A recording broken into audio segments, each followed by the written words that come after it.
Hello, everyone from Chelsea Fan TV. We are back with another lunchtime stream. 1 o'clock, myself and Nina. Good to have you. First live, Nina, we've done together. Hello. I know, Have we ever I'm done it back. before? I hide away in the recordings, but here I am, live. I know it's totally different, but you know what? The nice thing about the lives is you can interact with people. It is nice because if Yeah. you don't have anything off the top of your head, there's a question or something, and Mm, it's nice seeing what everyone else has to say as well. But I mean, I still think, even though there's not a lot of news today, I think there's a lot to talk about. I mean, mm, I'd love to ask you about what you think about what's going on at Chelsea as well, with regards to Maresca, with regards to the sporting directors, the mm. ownership, as well as the players as well. I mean, everyone's got a part to play in Chelsea at the moment. I mean, what's your stance on it? Yeah, I think you said something really key there that everyone has a part to play, and I think that's quite important. But obviously, what we've seen is I think everyone kind of collectively since the Brighton game has really been scrutinising ownership hierarchy, and I think that's the main kind of thing that we're now looking at as should take accountability, should take responsibility.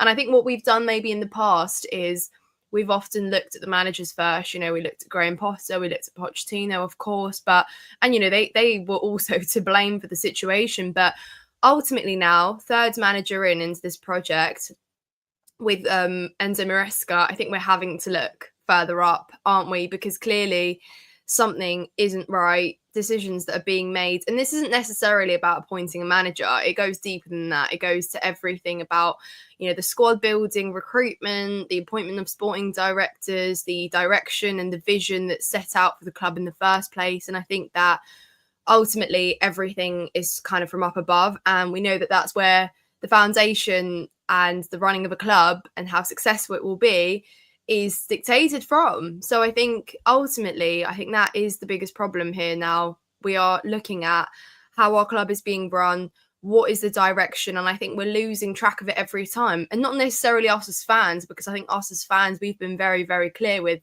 our expectations and what we would like to see from Chelsea moving forwards. But clearly, I don't want to believe it, but it's looking like it's not aligning with what the owners are desiring for the club. Oh, Nina, I, I think you're pretty similar to me. We've been on the same I wavelength, think we especially have been on last the season same as page. well. And you want to talk about the positives, and there's nothing wrong with talking about positives. And Mm, even under Maresca, like I've already said it, I'm not a fan of Maresca. And if he starts Sanchez against Brighton on Friday, he has to go. He honestly he has to go. Um, if he plays Jorgensen, that's his only lifeline for me. The football was embarrassing against Brighton. It's got to improve. Will it improve? That's another question. Um, I just want to quickly say hello to everyone that's in the chat as well. We've got about 50 of you at the moment, guys. If you haven't already, smash the like button. hit the like Let's get button, up. guys. Let's get up to 40 likes on the video. Nina's channel is also in the description as well, so you can check out her channel, Nina's Chelsea Corner. We've got Gary here. He says, "Have people seen what Vince has been saying on X? He doesn't have a clue. All he does is talk crap." We can certainly look at Vince's comments, Gary. I'm happy to do that. Personally, I'm not really much of a Twitter guy. I don't tweet, but I'm happy to react to any tweets. We can do that. Football Rapid is not very happy with what we're seeing. He thinks it's a mess. Hope you're doing well. Stephen, big up to you as well, my friend. Always good to see you on the streams. DJ Sav as well. We cannot lose to the Seagull Merchants again. But listen, anything is possible at this moment in time. Would you have said 3 years ago that we're going to be in a similar situation as to what we are actually in right now, and looking at a pretty dismal second half of the season? But listen, things can change. I'm not saying that we're not going to finish in the top four, but the signs are not looking great. Stephen, he says there's no accountability under this ownership from the Mudryk B sample results and Bowley's Vivid Seats controversy. Till now, no statements or hasn't resigned yet. What's your statement on Nina? What's your reaction to? I mean, we spoke briefly about it as well. I mean, do you think that Mudryk? Do you have any hope for Mudryk? And what's your take on Vivid Seats as well? Yeah, I mean, regarding Mudryk, it's quite hard to tell, isn't it, what that situation is looking like? And I think we're not really spoiled with facts exactly to be able to make a judgment on the situation either.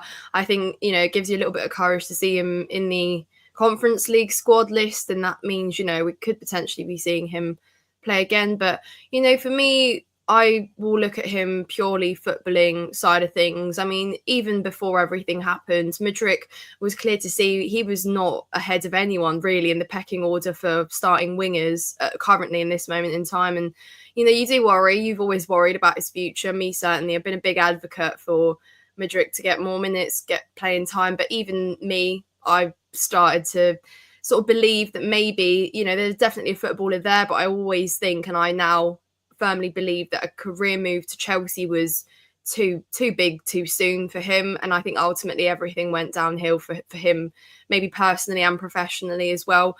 I think it was a lot of pressure as well to come into a club at Chelsea having not played for 3 months and with the little experience he had, and especially in the time he came in when we were looking to someone like him to change things on the pitch, Alex. That's how desperate we were. But in terms of the Vivid ticket situation, we obviously spoke about that, didn't we, on the show earlier last week? And I mean, it's absurd. Again, it's something you don't really want to believe, because given the situation now currently on the footballing side of things and what we're seeing on the pitch, anything you hear about things like that off the pitch just make you want to bash your head into a wall because surely not. But yeah, it's I've already said it's quite absurd, but I think we're all kind of awaiting to hear something on it. The fact that we're not maybe just does reinforce that actually things are quite chaotic, aren't they? But I think that. Oh, go on, Nina. No. I was just going to say, there's really never a quiet day, is there? And even when things were looking good for us on the pitch, it was like, no, this isn't actually looking good. We need to get something up in the headlines, guys. We need to be talked about.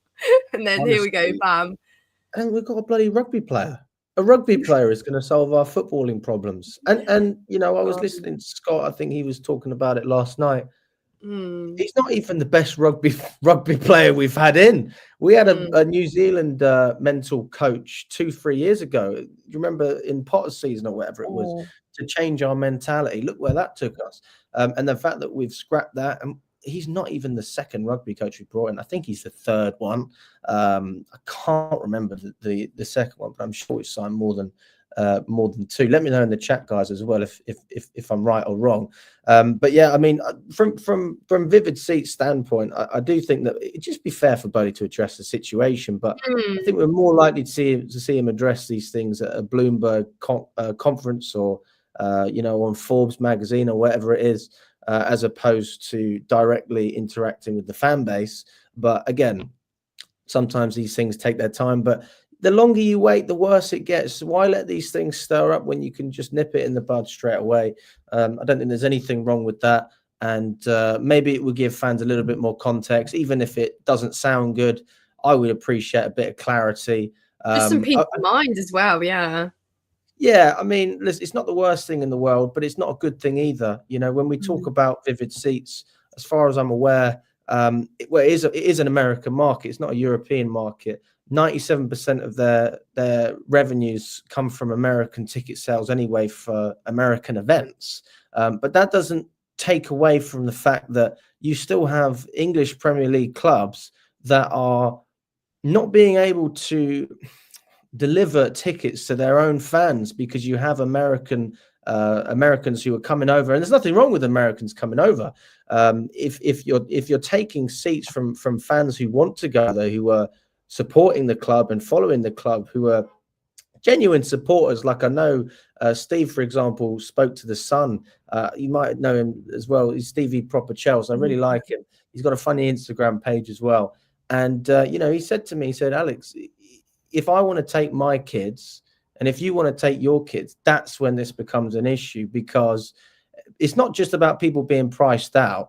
It's the fact that you don't even have access to it in the first place because you're not in the American market. So it's not just the pricing. There's more to it than that as well. But I think the Chelsea Supporters Trust have, they've had a good stance on it. They want to address it in the sense that it becomes harder for these ticketing sites to have multiple memberships and then be able to pay, and basically take tickets off of other fans who really want to go for themselves. And that's my stance on it. But listen, there's going to be more coming up on that scenario. What else have we got? Madman TV, big up to you, Alex and Nina. So happy to see Nina on the live streams again. Don't think Maresca and the sporting directors are the issue. The owners are the major issue, and they need to leave. Fair enough. Rano says, I don't know what changed. He used to say that the starting 11 was based on merit and training. He was ruthless with changes. Now everything different. What happened? That's actually a really good point, because I think that's the biggest thing we kind of praise when results in the football, improved massively, that kind of sweet October, November period before everything sort of went downhill. And this is one thing I was saying, that, nobody is guaranteed minutes. You play well, you get rewarded with game time, but it all made sense. It wasn't about keeping players happy or giving everyone minutes like this is some sort of, generosity thing. It's more about actually deserving to play. And now it just seems like, I think, the reality is that we don't actually even have that much depth anymore. That's fact, because again, injuries, the players that we've kind of loaned out, that they have severely kind of thinned the bench massively as well. So you're not looking at players coming on and sort of adding the same quality that is there from the starting 11 like it was earlier in the season. So I think many factors come into play, but again, it just looks like Maresca's hit a little bit, from a managing perspective, a bit of a wall in terms of kind of adapting and adjusting things. And I think that's another thing I was praising him for, was like his in-game tactical adapting, and the fact that he can change things in games, and we can have different halves of football, and things can actually be unpredictable for opponents as well. And I think we're becoming a little bit more predictable now. So it's like, well, where are the new ideas? I think purely from a managerial perspective, that's maybe the issues we're having with Maresca a little bit. But, Rano's right there. Like, it is different now. It really is. Let me ask you this. I mean, if we were to compare, because you could argue that it was the same last season, right, with Poch. Now, people say that Maresca's tactics are predictable. What a lot of people say, a large contingency, will say that, well, Poch didn't have tactics, and that was predictable. And teams knew how to set up against Pochettino's teams. Why do you think it's different under Maresca?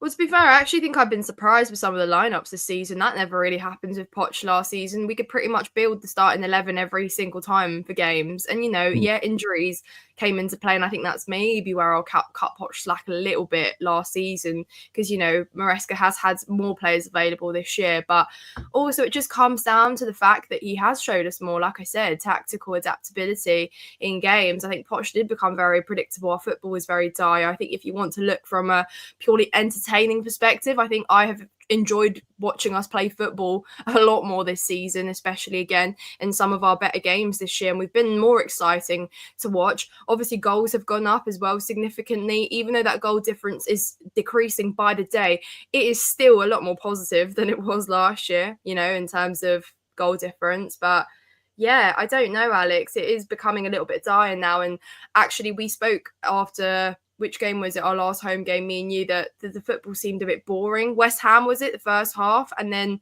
I said to you I was a bit bored during the game. And yeah, we won. But against Brighton as well, that first half, I was both bored and angry. But like, where's the entertaining football gone? Do you know what I mean? Like, it's almost like we hit a bit of a wall, and it's like, it's almost like we're overthinking our football a little bit more. Do you know what I mean? Not in a good way. There's different ways you can adapt, right? You can adapt in terms of the opponent you're playing against. You can adapt in terms of the players you've got. I think that Maresca is not adapting to either of those things. And that's one of the factors, because you've got players that, in my opinion, Pochettino did get more out of. And if you're saying that Maresca's not getting as much out of those players, you are telling me that they're regressing. Now, I'm not even going to sit here and say that Maresca hasn't improved players, because he clearly has. He has. Absolutely. Caicedo and Enzo Fernandez, our midfielders, improved under Maresca. Cucurella's maintained his form as well. I think at times Jackson looked really, really clinical. Although Yep. I'm not necessarily sure I give Maresca credit for it, because I think that he was improving under Poch more so than he has under Maresca. He's actually regressing now. So do I give the manager credit for that? Again, that's up to interpretation. We'll do a couple more questions in the chat, guys, and then we're going to move on. Honest says, I wonder why Alex chose to have standards now and not when we were mid-table with a so-and-so, talking about why not have some blind faith. The reason is quite obvious, because we had a worse squad last season than we have this season. We came from finishing 12th to then finishing 6th. So by definition, my standards should be higher because I finished in a higher position than I did the year before. So by finishing in 12th, I'm already pessimistic about the next season. I'm not going to be like, oh, well, we're going to win the title. Now, to be fair, I went on Sky and I was quite cocky, wasn't I? But it was all happy days. When you're spending that money, this is also before we realised what the priorities of the hierarchy was, and what we were actually looking to get. So people say that I didn't have standards last season. What about the fact that I just had common sense and I was reading the situation? Yeah, it's like anything. You're not going to expect someone. I'm trying to break this down as easily as I can. If someone's 13 years old and let's just say they're a sprinter, whatever, they're trained to be a sprinter, I'm not going to expect them to beat someone that's 15 years old, because that person's got more experience. They've practiced more. They're established. And it's like that with this Chelsea team. You tell me what players Poch inherited that had played together at Chelsea. You tell me what players Pochettino had inherited that had won league titles, that had played at the top level, that were over the age of 25. Now, the only player that really comes to mind is Thiago Silva. And, that was a massive loss for us. Honestly, I feel a dagger in my heart when you mention his name now these days. It's like, do you know what I mean? And I think that, again, is kind of what it comes down to. And I talk about leadership a lot, but it's such an important thing to have in a squad, in a team, especially in a young one. And I think, again, this is where you look further upstairs, because who didn't bring in the leaders and who didn't replace even half of what Thiago Silva was in terms of leadership and experience? And you can even forget the trophies he's won, just something that picks the players up, and you see it more and more, in a knockout game, you're 2-1 down. There is nobody there that can pick you up and tell you, get your head up, pull your socks up, and fight for that equaliser to get yourself back in the game. And there is none of that. And because players have spent a long time learning on the job themselves, coming into a team with so much expectation and pressure, and in a club that, has been successful for a long time and has really fallen off in the last few years, you're expected to come and perform. There are high demands. You're needed to get you're needed to get somewhere. And then again, there's no one to learn from. There's nobody to kind of tell you, this is what Chelsea is right now. This is what we're working towards. I know the club. I've been here for a while. These are our values. These are our standards. So, of course, it's almost absurd to demand the old Chelsea, because there is really nothing much of the old Chelsea in terms of pure people there as well. And it's like, they've come in and they've wanted to kind of create their own slate. That's why they kind of literally went and started from zero, because they said they want to build their own foundation. And here we are demanding our old Chelsea and singing we have our Chelsea back. Well, that's gone again, hasn't it? Because we don't. And clearly the people that say, forget about that old Chelsea, because this whole thing is meant to be the new Chelsea, and the fact that nobody knows what this new thing is and what is the new Chelsea. Like, my biggest problem is I'm not too sure that so I'm trying to believe in this process, right? I'm trying to believe in a project, but like, what is it that we're working towards? Do you know what I mean? Like, what is this kind of utopian future Chelsea? Because I always say they sacrificed the present day success in some supposed utopian future that nobody really knows what it looks like. Do you know what I mean? So it's like, well, are we as fans then coming into the season really, really stupid, expecting something that is never really in the plans? Like, what I'm thinking about is, was Maresca right when he was saying we're ahead of schedule? Because he never really was actually told, like, this is what you need to do this season. And, he's just sitting there quite calm saying, no, actually results have gone better than expected, because, it was supposed to be another building block season. So that's my biggest problem. It's like, okay, I have these expectations as a fan. So am I just setting myself up for disappointment every game? Because clearly we're not aligning in terms of our expectations and what the bigger picture that nobody really knows here. We can sit and suppose all we like, but what is actually the reality, Alex, here of what this future new Chelsea looks like? Like what? What even is Chelsea? We're Hedge Fund FC. Oh my God, we just hit a really delirious. We're London Football Club FC. West London Football Club. We're B-Tech Fulham. That's what we are right now. That's how Oh God. It feels guys, like we've if you haven't relapsed. already smashed the like button, let's get up to 75 likes. We've got 132 of you in here. Let's get up to 75 first. Everyone hit the like button push right 100 now as well. My goodness. I think it's a lot of comments to get through as well, guys. We are going to try and get through it.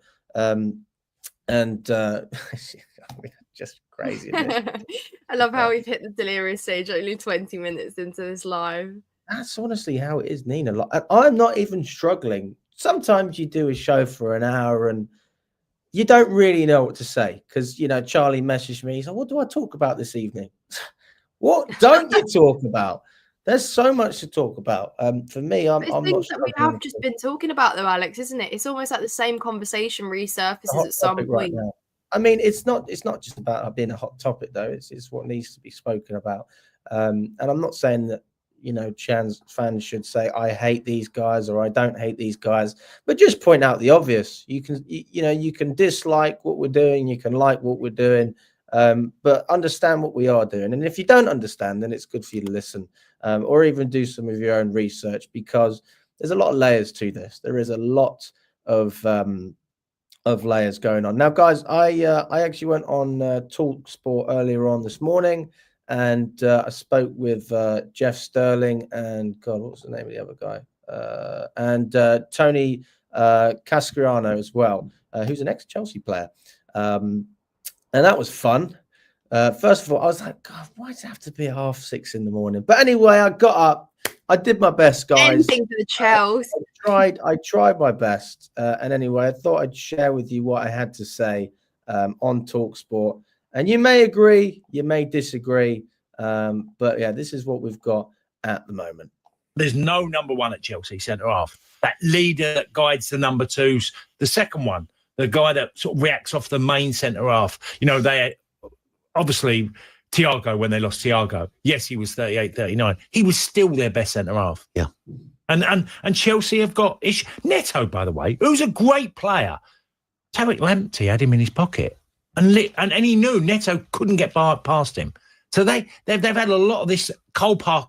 So far you've listed about 6 or 7 issues, Jeff, they've got a fantastic squad of players, but they haven't got enough to be that Champions League team that can go out and get big upsets. Let's get more on it. Joining us now is the host of Chelsea Fan TV, Alex Harris. Morning, Alex. Alex. Good morning. Good to see you guys. You too, mate. How concerned are you about the direction of travel that Chelsea are going in at the moment? I mean, if you're not concerned, then I don't know what to say. I came on here when Pochettino got sacked. I was so angry about it, and we downgraded. That's how I felt. That's how I feel. I still want to give Maresca a chance. I don't have anything against Maresca. I think he can get us top 4. So I'm not going to sit here and say that the season's a write-off, but he's not giving me much reason to have hope, and he's not getting any help either. We downgraded in the January window. We finished worse than we started. We haven't taken the Carabao Cup seriously. We haven't taken the FA Cup seriously. And the only thing that we're taking seriously at the moment is financial. It's all financial, and that is the concern. I do feel like you can be a club that cares about money. You could be a club that, the owners, they want to take money, they want to invest. I appreciate that. But you've got to make the right decisions. You've got Liverpool. They don't really spend. They're a well-run club. And I feel like, to be honest, we're going in the opposite direction. We're looking like a club that if we don't make the right decisions, we're going to end up like Manchester United. And if we miss out on Champions League football, we're not in a situation where the owners are going to come out of their pockets and continue to spend, and it's going to get even harder to get where we want to go. Alex, I mentioned a few players and positions in the team that have been quite disappointing. And there's a text coming, and it's a valid point about even the likes of Cole Palmer have not been as good as we know what he's capable of. He's a terrific player. Well, there you go. I mean, you look at what we have this season, I would say we have a better squad than we had last season. And our players, look, there are players that are performing well under Maresca. I'm not going to sit here and say that he hasn't improved any of our players. I think Fernandez looks better. I think Caicedo looks better. Cucurella's performing well. But a lot of these players that started off well, it was the opposite last season. They started badly and improved. They've started well and regressed. And not to mention that he's had no help from the board, Maresca. You should have come in and got reinforcements. You should have cover for Cucurella as a left back. You loaned out Vega. You should have midfield depth. You've basically got rid of all of your midfielder. And then he's spoken about the fact that we don't miss João Felix. Hang on a second. What happens if Caicedo gets injured? Our season is finished. If Palmer's not available, then we are absolutely done. We have no depth as a left back. Gusto is not an inverted fullback. He shouldn't be playing in a back three either. We're one-dimensional in terms of the way we play. But you know the biggest problem I have? The reason that I don't trust Maresca is it's got nothing to do with that either, because I understand managers need time. I appreciate he's a young manager without much experience at this level. The reason I don't trust Maresca is one thing. You keep choosing Robert Sanchez, who is statistically the worst goalkeeper in English football at the moment. Forget the Premier League. I can't think of a more unreliable goalkeeper at this moment in time. And you literally dropped him against West Ham because he's not good enough. And then you play him in the cup and you say you're taking this competition seriously. You are not a serious manager if you play this goalkeeper. I said he was going to be the downfall of Maresca. And if he plays again against Brighton on Friday, more fans will think the way I'm thinking, which is the fact that, listen, you want to play bums, you're going to look like a bum. And that's how I feel about Maresca at the moment. It's a bit harsh. Alex, look, mate, I feel your pain. I feel your anguish. Thank you very much indeed for sharing. You cannot feel the pain, Jeff. What you are not round experiencing what we are experiencing. What a closing concluding statement that was. You know, honestly, one of the nice things that Jeff has about his football team, if I'm not wrong, the non-league, is you don't have this problem with takeovers and everything being about money, because there was no money to start with. But now we are here. But yeah, Nina, that was what I had to say.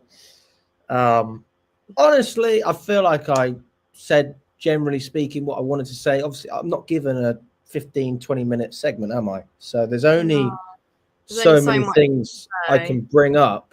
You know, of course, you know, I'm looking at some of the comments as well, and again, it's not just me blaming Maresca. It's a combination of things, but for me, the goalkeeper is the final straw for me. Because it doesn't matter what tactics you have. It doesn't matter if you park the bus. If you have possession-based football, you counter-attack.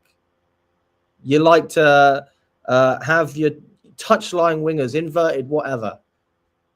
A goalkeeper, you don't need tactics. The goalkeeper's job is to save and to be stable and to bring stability to the defence. If you can't choose the right goalkeeper, you are not capable of managing this football. But then again, that's just an indication that he was set up kind of to fail in that department then. Do you know what I mean? The manager, because again, we're looking at recruitment and squad building and we're looking further up. And I think that's why I was perhaps, like yourself, like we kind of were probably poaching towards the very end, and maybe even I was Graham Potter in towards the very end, because I have always looked further above the manager, because I always said that whoever walked into Chelsea at that moment in time as a manager was kind of set up to fail from the get-go, like, you know, two years ago, especially with how poor things were. And yes, we'd done a clear out, but then again, you did question recruitment. Maybe, yes, on paper, some of the players that we brought in were exciting and they were great, and a lot of them have improved. But this is the thing with the kind of new model of players that we are recruiting is that they're supposed to be young, exciting wonder kids, you know, scouting the most exciting talent on paper. But, you know, that again is sacrificing present day because we didn't actually bring in experience in those positions where we've needed, you know, like how we've spent so much money and still fans will tell you that across every department there's a player missing there, you know, a really good goalkeeper, as you mentioned, an experienced leader of a centre back that's also a very good defender all round and isn't kind of having hot and cold games. Maybe another midfielder. Yeah, we brought in a 19-year-old, but Lavia, sadly, we don't know when he'll be available. And then another striker. And that's been something that we have been talking about for the last year. So again, it's like we spent the money, yes, but also, what is the manager supposed to do? Yes, they are working with what they have. And on paper, Maresca is actually in the better position than Poch because some of these players have had more time together. They look better. They have a bit more chemistry. Link-ups are better, etc. That's just a matter of time thing. Yes, but then in every other position, again, like you're trying to motivate players. You're trying to teach them how to play as a team, how to not be individuals, how to be a collective. And again, it all also comes down to the decisions that were made in the first place. So I have always looked further up than the manager. And I said last season, yes, everyone was on the Poch out bandwagon, but I said, guys, this is just a surface level problem that we have here, and it's a lot more deeper rooted, you know. And of course, ultimately now we question every decision that is made. We question recruitment. We question just how good this squad building really was. You know, yeah, we thought we won the transfer windows, but actually in this moment in time with what we have here on the pitch, it still has. There's still gaps to fill. There's still absences on the pitch, and that's bizarre because again, the money spent, the reinforcements made, and what reinforcements, you know, we actually decreased our squad size this window. We didn't actually bring in anyone for the moment in time. Yes, it was maybe good from a business side of things, but that's the problem, isn't it? The business side of things, loaning out players to get more game time, to develop, get minutes they won't get here at Chelsea in the first team, so that ultimately their market value goes up, you know, their price goes up. So again, that's all business, isn't it? But in this moment in time, you know, what about the remainder of the season? You know, where is the ambition for us to now really focus on top four, you know, win the Conference League, go ahead to the Club World Cup and compete in that? But, you know, you look at teams like Aston Villa who are thinking about the remainder of the season. You know, they went and they shopped with ambition, thinking about this season, not the future, like really Chelsea have or what our ownership. It's all about future. But, you know, what about now? And what about things at this moment in time? And how many more seasons out of the Champions League was decided at the start of the ownership that would be okay, just because, you know, the bigger picture here. And that's the biggest problem with everything here. So of course it all starts from up above. Yeah, of course. There's no coincidence when you look at what has happened since the takeover. Nothing has happened. That's the problem. The cabinet has not been filled. The trophy cabinet is not looking too good. And to be fair, you know, you'll say, well, we can win the Conference League. I mean, I'm quite happy with the Conference League. It's a trophy we never won, but that doesn't take away from the fact that it is a Mickey Mouse Cup. I mean, honestly, to be honest, I think the Carabao Cup has more value than the Conference League. You have to win. You have to beat better teams in the Carabao Cup than you do to win the Conference League. And it actually shows that you're capable of beating those teams in the first place. We didn't take any of our competition seriously, and now we're in a position where all we're riding on is top four and a Conference League, which is really a guarantee to even say that it's been a successful season. I mean, that is not the standard that I remember from 3-4 years ago. No, exactly. You're right. And as well, like the Conference League, it almost kind of feels like a given. That's a bit of a bizarre thing to say, but you know, the disparity of quality there with the teams and the fact that we're in this position because we never qualified for Champions League football in the first place. And this was kind of, you know, the last carriage on the train of playing some sort of European football. And again, you kind of look at it as a given. But for me, what was important this season was those domestic cups, you know, going further into those competitions, hopefully getting to a final at Wembley and actually winning one rather than walking away thinking another year, you know, what if and when and whatever. But actually, you know, both cut short for different reasons. But again, it comes down to the same thing. And, you know, Maresca doesn't help himself with the comments he makes after the game, with the fact that there's positives to this. I mean, what positives are there? You know, big clubs compete in multiple competitions. They play twice a week. They don't have an A team and a B team because they have depth and can rotate. They can play at the weekend in the league, win comfortably, and then go away into a Champions League midweek and win again. And this again is the ultimate problem. The standards have dropped so much, but why have they? And again, what are the new standards? You know, what are we trying to believe in here? What is the new okay, and what is the new accomplishment that will be considered at the end? So yeah, it's really alarming, Alex. You know, you kind of look at the remainder of the season. If you want to look as close as our fixtures, we've got Brighton again. Let me just swallow that. Brighton again away on Friday. And then, Alex, Aston Villa away. And we look at those two games and they are must win, but are they a can win? Because again, what happens? We cannot drop points from here on. You look at Brighton, we've given them the biggest confidence boost they can have right now after a 7-0 thrashing, progressing in the cup, hosting Chelsea once again, vulnerable weak Chelsea at this moment in time. And then Aston Villa, away at Aston Villa, again, an ambitious side that have really thought about the remainder of the season, still in the Champions League, still very much in the top 4 race, still very much with close present day in sight. And this is, again, the disparity on the expectations and the standards here. Southampton at home. I mean, I'd love to believe that one's, in the bag. But again, you're starting Why to don't we question go through it, Nina? Why don't we go through it? Let's because go through it, somebody Alex. asked me a question yesterday or the day before. Do you think that we will beat our points tally under Pochettino? And I did the same thing. I think we finished on 62, 63 points under Poch. And I predicted, based on the results that we have coming up here, I think I predicted 68 points or something like that. So I do think we'll beat our points tally, but not by an awful lot. But again, I'd love to know what you have to say. So what are we saying then? So we got, how many points have we got up for grabs, actually? Just so that I know what we're looking. We've got 1, 2, 3, 4, 5, 6, 7, 8, 9, 10, 11, 12, 13, 14. Okay, 14 Premier League games. 14 Premier League games. Okay, so out of those 14, Nina, I would love to know how many of those games you think we can get points in. So there's 42 points up for grabs. Let's start off with Brighton. Are you going to make me say yes or no to 3 points in every single game in the remainder of the season? Well, do you think we're going to get results in these games or not? I mean, my opinion, I don't think it's going to be smooth sailing, to be honest with you, but I think that we're going to probably draw against Brighton, lose to Villa, beat Southampton, we'll beat Leicester, we'll lose to Arsenal, beat Tottenham, lose against Brentford, beat Ipswich, lose against Fulham, probably draw against Everton, lose against Liverpool, lose against Newcastle. Honestly, I wouldn't be surprised if we drew against United. Nottingham Forest, I think, will lose. Yeah, there you go. So Alex, that is so cheery. I mean, goodness me. Then there's no hope, then, is there?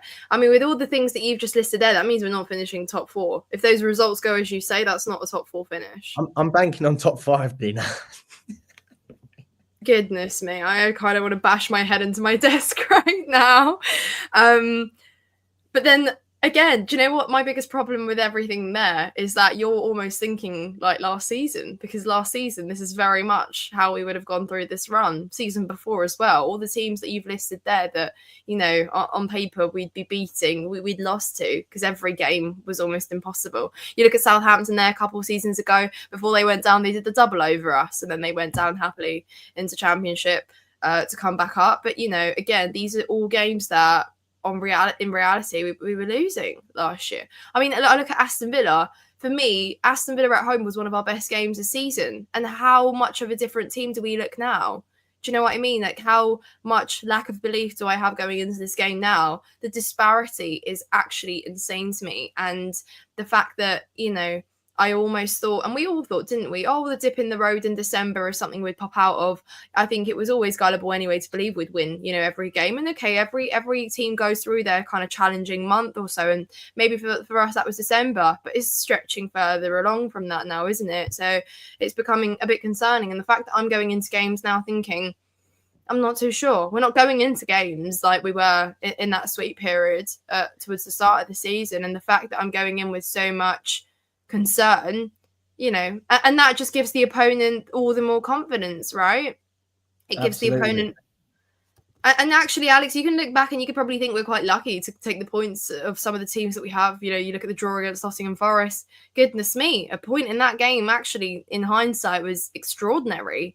And again, you're looking at the upcoming games, but the fact that we have collectively such little belief is it's not a good place to be. And almost this time of the year, and again you look at Man City and the teams below us and Newcastle and everyone that's kind of picked up form a little bit or have strengthened, Aston Villa, and are all teams that are thinking about the present moment in time. I worry that we're looking too far ahead. Do you know what I mean? For this, again, utopian future that doesn't exist, that we're led to believe in, and ultimately we got to throw another season away just for the greater good. I don't believe in that anymore, and frankly 3 seasons of that is really, really, really not good enough. And again, just disappointing. No, I'm totally with you, Nina, and we're going to respond to some of your comments as well, guys, because I see a lot of questions as well. We've got over 150 people in the building, guys. Let's run up the likes. Let's go over 100. Make us happy.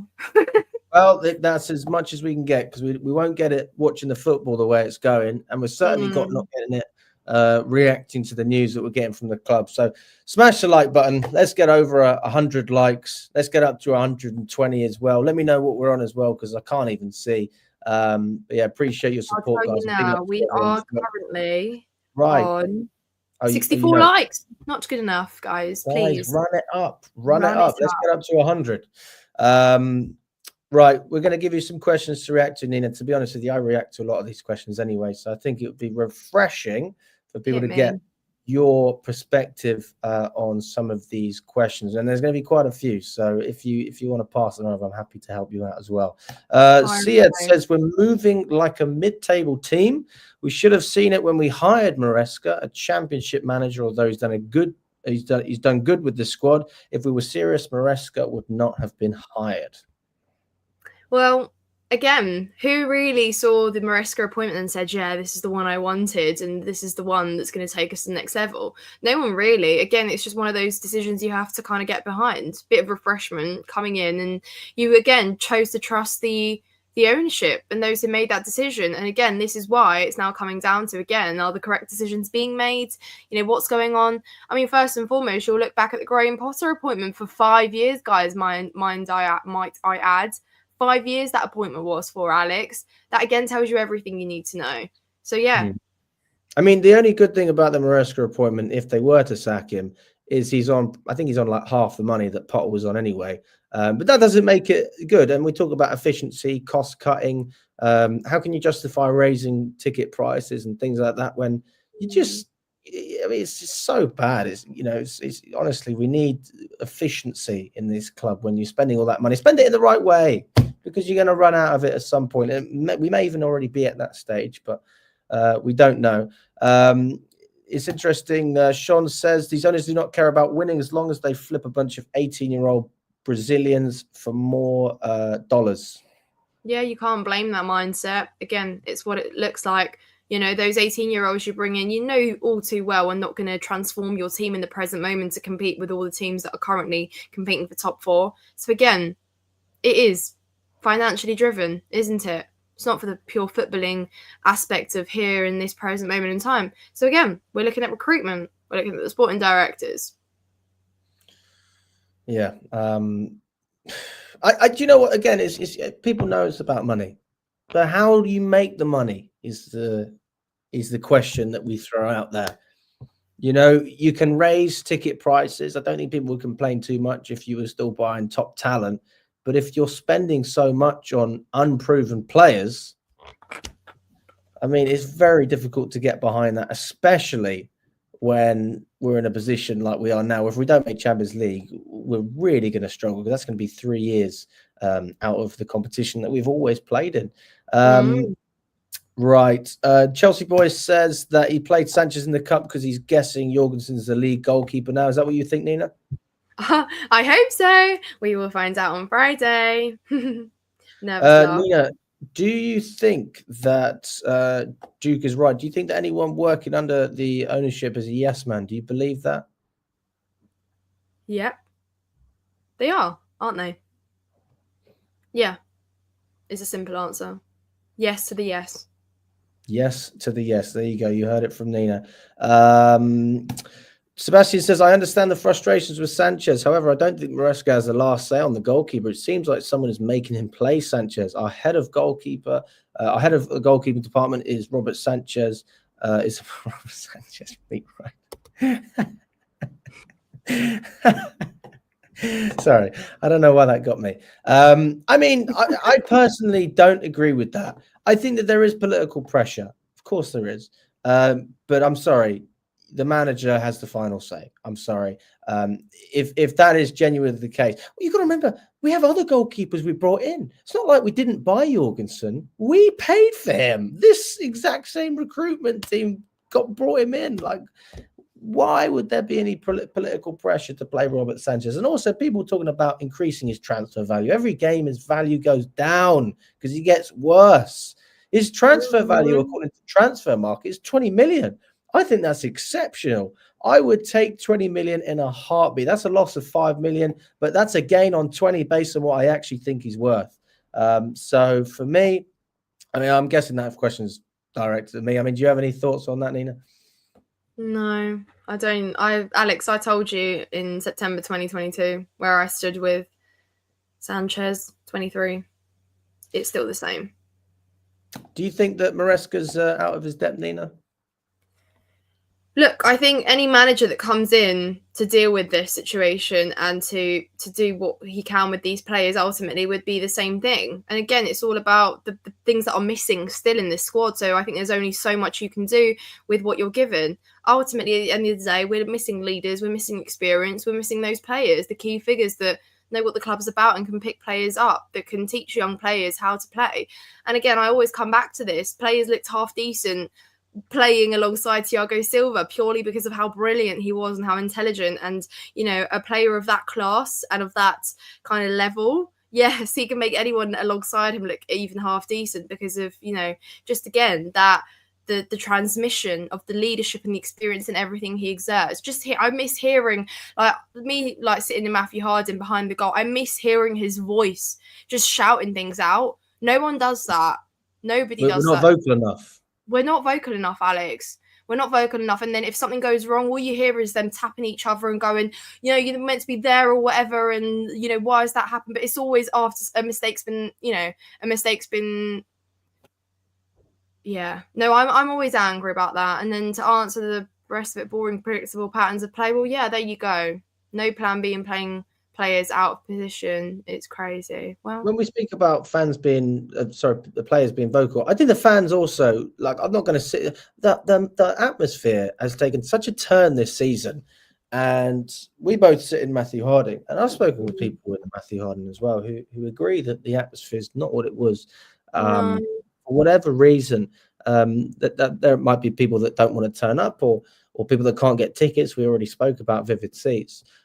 Which doesn't just affect, you know, away games have always been difficult to get tickets for, but that might be a factor as well. But home games generally should be easier. But you've got a lot of people coming into the stadium that aren't making an atmosphere. We had 6,000 fans in Brighton. We were given a 5,000 allocation, which was then given a 1,000 seat bump because the Brighton fans couldn't sell out their allocation. And by the way, there were still plenty of empty seats at the Amex with that. And we still had a really, really poor atmosphere. I mean, there was a couple of Abramovich chants. People, it was half-hearted, if I'm honest with you. It wasn't like it was nothing like Brentford or Norwich, what we've seen in the past. So I think we have to improve our atmosphere as well, Nina. Although it's difficult to get behind what you see, especially when we talk about the style of play and it being very passive. No, I agree. I think we spoke about it a lot last season as well. I mean, at one point it just felt like Stamford Bridge was just really quiet. Opposition fans would come and tell us, is this a library, and tell us bad things. And, you kind of look at it and you think, I actually have no response to that. Literally, it's quiet, it's flat. And, I can't blame fans last season and the season before watching the football and seeing the results and everything. It's very hard to kind of stay motivated. It did make me sad, though, that some of our players, were fearful of playing at home, though. That's one thing that I actually hated. Like, how can you, as a player, prefer to play away from home as opposed to at home, where players are supposed to feel like most comfortable, most at peace? That I think has improved still from last season, because I think we're much better at kind of, getting behind the players and stuff. But yeah, I don't know. And, I dread to think, because I think right now, obviously everyone's got a negative attitude towards the ownership. And sooner or later, Alex, that's going to reflect, because it's going to be in the stand, and ultimately the players are going to take more of it. Do you know what I mean? Like, when we're at the games and we're watching the football, you're watching the football and what's going on the pitch, but people are going to be voicing their concerns towards ownership, towards sporting directors, and it won't be long before that kind of is absorbed by the players and has a negative impact on them as well. And then it's like a whole nother problem. Like, how do you pick up the players? How do you motivate the players? And again, a lot of them are void of a lot of confidence and motivation, because a lot of them are young. They don't have that self-esteem where they can stand on a CV of trophies and experience and great contributions. A lot of them are very much here to learn on the job.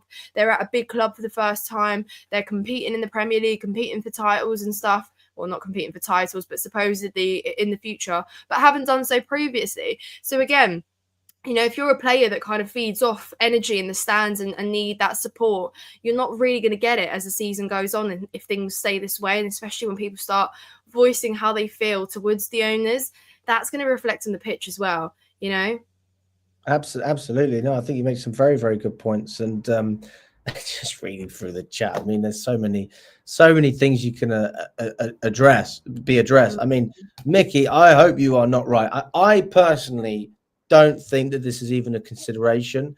And if it is, then forget even European football at that rate if we were to sell Cole Palmer. To me, that's impossible in my head. Like, I actually don't think that's reality. I never want to believe. I think it's ridiculous. I mean, the idea that we're going to sell Cole Palmer, I don't think it's going to happen. I really don't, Nina. Because the Cole Palmer is that player who propels you to Champions League football, which is worth hundreds of millions long term. And given the fact that he's on like a 10-year deal now, given his extension, I think that getting Champions League is, in each of those seasons is worth more than any fee that we could get for Cole Palmer. And you look at the marketing side of what he does, the branding as well, the shirt sales. These are all important factors for our owners as well. I saw your message, Nina, as well. Sorry, I didn't see the super chat. So CFC Daniel says 14 US owners equals no relegation and games abroad. Wake up. Thank you for the super chat, Daniel. No, it's a very fair point, isn't it? There's one US owner that I don't think will be for that, and that is Bournemouth's owner. I can't remember his name. Bailey or Bill something? Bill Foley? What's it? Is it Bill Foley? What's Bournemouth's owner called? Let me have a quick look, because I did actually look at this previously. What's his name? Bournemouth owner.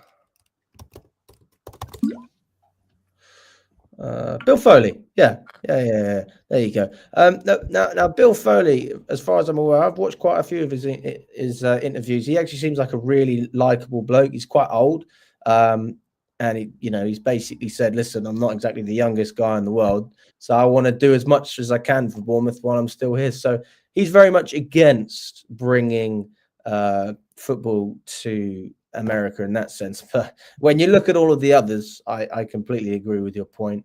And we've got to be very, very careful. We had the takeover with Everton, Liverpool, American owned, Manchester United, the majority shareholders, American owned. So yeah, it's certainly something that can happen, not for the next couple of years, but long term, it's certainly not out of the question. I mean, how would you feel, Nina, about potentially watching Chelsea in America for one of our Premier League games, or God forbid, an FA Cup final like they've done in the Italian league. They did that for the cup final in Saudi. I would cry. Crazy. No, yeah, I actually don't know. But yeah, another point I just wanted to raise, which I think is quite important, and that's the fact that, when we talk about our old Chelsea and we talk about, the old Chelsea and how much kind of the players that we look back at and really, really miss and, are very much absent, your Terrys, your Lampards, the Drogbas, those players, Petr Cechs, but more than anything, not just purely because of the leadership and the quality and the contribution, but also the longevity, Alex. And I think longevity at Chelsea is something we're not going to have for a very long time. When you look at players that we currently have, most of them, just coming in on building on 1-2 years. So, put Reece James aside, but just the fact that we're not having players that are going to be here building with this club for a long time, or will have the same impact. You know what I mean? Build the same affinity with players, because when people talk about their favorite players, and you see a lot of Cole Palmer shirts and everyone on kind of buying those to put names on their back, but it's like, that is a player that we bought literally not long ago. Do you know what I'm getting at here? Like, there is not that kind of affinity with players that have longevity here, and I think that's also a big problem, that so much has changed at Chelsea and so much is new that you kind of lose that love that you have with like that one player. Like, you could rock up with your Czech shirt. There's people that still come with their Lampard shirts, but it's like, will we have those players in the next 10 years that you can rep on the back of your shirt? Do you know what I mean? And you'll know that are there and have loved your club and continue to be there, fight for the badge, have the club's best interest at heart and everything else. And I think that is as well what we really, really miss, and probably will miss still. Oh, yeah, no. We need some longevity. Lord knows we do. Appreciate the super chat, Daniel. I really do. Thanks for that. And he makes a great point as well. Guys, we've got almost 200 of you in here. Let's get to 120 likes. If you haven't already smashed the like button, please do. We only got 5 more minutes left. 5 more minutes of going through everything. Within 5 minutes, can we get over 120 likes, even up to 150? That would be absolutely fantastic. Couple more questions, Nina. Let's see what else people have to say. Duke says, people think we're going to buy an elite centre back in the summer. They have they've already bought Mamadou Sarr. He's for Strasbourg. Not even a Chelsea centre back. You have to laugh, don't you? Oh, well, there you go. Thankfully, finally, Thiago Silva's replaced. I'm trying. It's difficult. I'm trying my best. Yes, the UK government. You've got the top wafflers here. Top wafflers trying to reply to comments. Trying our best. Honestly, we are. Big up to you, Will. Thank you so much for jumping on. I hope you're doing well. Big up to Joseph as well. Let's see what Cami has to say. He says it's utterly embarrassing that we're still having Kunku in the squad. He is lazy and petulant, and he agreed to personal terms with Bayern in about 5 minutes. The summer window can't come soon enough. And whose fault is that? Trust me, it's not Nkunku's. I firmly believe that. Whose fault is it that he was brought in and, yeah, okay, he was injured, couldn't play much, but whose fault is it that it was made utterly clear to the player that he is not in our long-term plans and that he is considered for sale? So there you are. You have a player who you've actually expressed that to very clearly, bringing him on in hopes to inspire motivation in your team, or worse, starting him in a knockout game in hopes to inspire your team to a win. And that's the biggest problem I have there. So again, it's really not an Nkunku problem. As a player, as someone, I'm sure he came into Chelsea and was definitely painted the picture that he would be here, part of our long-term plans, that would be a regular starter, that would be in this kind of new starting 11, strong starting 11 at Chelsea. Yet, he's been getting 10 minutes at best every single game, and he's been brought off as a like-for-like in hope to transform a game when nothing really can change anymore. And again, it is considered for sale, yet you're starting him now and you're thinking that he's going to motivate and inspire your team to a win. Well, it's not going to happen, is it? No, it's true. I mean, Dixon says Maresca can't see past Palmer. Players like a god to him. Do you agree with that? Well, definitely in some capacity. And I think, you know, whatever manager was here would be treating Palmer the same way. But, you know, he has been brought off recently. I think there's 2 games now he's been subbed off, and we never really ever thought we'd actually see that day. But, you know, it has happened. But ultimately, you know, how do you take Palmer out this team? Like, even when people have said he's not the same Palmer, or he's not contributing as much, he's still up there with the most chance creations as well in the league and the most things happening. Sometimes, yeah, maybe he can do more. And I think, you know, he has had some poor games recently. But again, he's only human, and Cole Palmer gets held to his own standards because they're actually exceptional, right? So we're talking, if it's any other player and, you know, things like this are happening, you don't kind of look at him in the same way, but he gets held to very high standards, and those are ones that have been created by him, his very own, you know, his very own player, like his own playing style. Yeah, Palmer's his boy. That's fair enough, isn't it? I mean, Palmer's a good player, isn't he? I mean, if Palmer was, look, it's not like Havertz with Potter. Let's not act like like it's like that. I mean, I'd rather have Palmer playing every week than Havertz. So I guess that's something. The only professional football team without a shirt sponsor, is that actually true? Woohoo! Is that real? Yeah, we're the only one. I think so. Why don't we just sign a short 1-year deal with someone? Like, I'm sure we could get 20 million or something. Like, why not? What's the point? I know we're holding out for that Jordan deal, but why not just? We're talking about money here. It's literally easy money, unless they're refusing to have short-term contracts from these sponsors. I don't know. Or they want guarantees of Champions League football. I mean, it just seems a bit foreign to me, if I'm totally honest with you. Right, Nina, we'll give you one more question, and then we'll wrap it up. Why don't you pick, Nina? You pick, and I'll see if you do one of the recent ones. There's Stephen Michael asks, do you, Alex and Nina, still trust the process here? Nice one for both of us there at the end. Trust the process. I'm not sure is the question. Sure? No, I think for the first time since the takeover, I've questioned it this much, because I'm the most positive person out there and I can trust any process. But I don't know is the honest answer. What about you, Alex? I think we can still get top 4. I'm not saying, but that's not the biggest. That it's not the process of just the season. It's just the process, like what of like long-term process. Yeah. Yeah.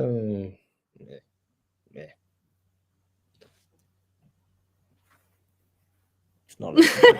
I think that's an answer in itself, guys. So there you go. You know what? I don't trust the process. I trust the hedge fund. That's what I trust. I trust the accumulation. I trust the interest. I trust the season ticket price rises. I trust the fee we're getting for the Club World Cup. I trust that we're going to continue to have DJs at halftime at Stamford Bridge. Oh, please. Don't get me started on that. I trust that there's going to be plenty more to talk about later on this evening when Charlie goes live at 8 o'clock. That's what I trust. But yeah, it's not looking good. It's not looking good. 3rd year, it's all over. Goodness gracious. That's true. I trust the project of getting profits. Yes, basically. If you don't laugh, you cry. There you go. So listen, guys, we're going to wrap it up there. Smash the like button. We'll go over 150 of you in here. I think we just got just over 100 likes in total. Let's get up to 150 before we wrap it up, guys. Big up to everyone that's been watching. Nina, always a pleasure. Thank you so much for coming on as well. Guys, if you haven't subscribed to Nina's channel, please do check it out. It's Nina's Chelsea Corner. It's in the description. She does videos as well on her channel regarding all things Chelsea. We'll see you at 8 o'clock for Charlie's stream. All the best, guys, and we will catch up very soon.